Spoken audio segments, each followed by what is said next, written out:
Намираме се в къщата на едни наши клиенти. Тук сме направили доста неща и предстои да направим доста неща. Това, което може да покажем тук отвън, което едно от последните неща, които монтирахме, това е ето тази дограма, бека, 7-камерна, троен стъклопакет. То няма как и да е друг, нали, троен стъклопакет. Идеята е, това беше отворена тераса, като после влезем и отвътре, нали, да го видим. Тук клиентите си направиха покривна конструкция, т.е. изнесоха си напред козирка, която да позволи, нали, да се затвори съответно терасата.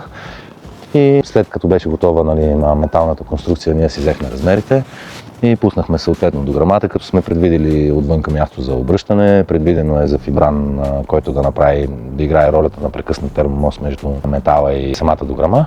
И вече отгоре, нали, отгоре ще ви покажем. Другото нещо, което също сме направили и което дори не си личи, но може да го видим отвътре. Ето тази врата е сменена от нас съвсем наскоро. Причината за смяната беше, че тук имахме стандартна балконска врата, която имаше дръжка само от вътрешна страна и съответно, ако човек реши да влезе от тук в къщата, няма достъп без някой да му отвори отвътре. Ние подменихме с алуминий прекъснат термомост, пак висок клас, която вече има дръжки двустранно, патрон, може да се заключи и може да играе ролята на входна врата. Тук имаме допълнително сложен комарник след подмяната на дограмата, като сме го направили едно изнасяне. Пак с което искам да ни похваля, може да се погледне тук обаче, защото не се вижда много добре, че след подмяната на дограмата, на вратата в случая, отвънка нямаме никакви щети, няма нужда от довършителни дейности, защото имаме предпоставка, нали, за това нещо. Първо, изолацията е равна и позволява ние да монтираме вратата по изолацията, в леглото на изолацията и тя остава нивелирана и вече добре взети размери, нали, които вкараха вратата по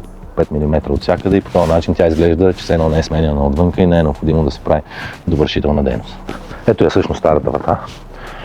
Ето тук може да видите старата врата, демонтираната. Тя имаше външна рулетна щора, която е свалена също.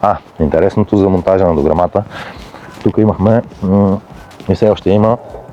Това е навес, който навес, той беше монтиран ето тук.